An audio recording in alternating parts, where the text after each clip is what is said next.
Ξέρουμε ότι είναι μια στιγμή σημαντική για εσάς. Ότι οι δυσκολίες που περνάτε είναι πολύ σκληρές. Ξέρουμε ότι οι θεσμοί και οι φορείς στη χώρα σας δεν στάθηκαν στο ύψος τους. Διότι η Ευρωπαϊκή Ένωση λειτουργούσε για το συμφερόν των οικονομικών ελίτ. Ξέρουμε ότι η διάσωση της Ελλάδας ήταν μια απάτη. Που εξυπηρέτησε μόνο για να βοηθήσει το τραπεζικό σύστημα. Ξέρουμε ότι ένα μεγάλο μέρος του χρέους σας είναι αθέμητο. Είναι αθέμητο. Παράνομο, απεχθές. Μη βιώσιμο.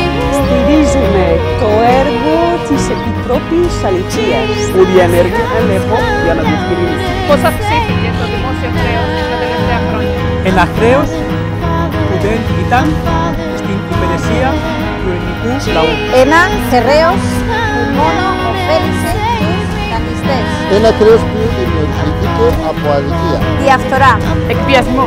Ένα χρέος που απειλεί την κυριαρχία των λαών. ένα χρέος αθέμητο, Παράνομο. απεχθές. Μη βιώσιμο. Ζητάμε ευθύνες. Και δεν πληρώνουμε ότι δεν μας αναλογεί.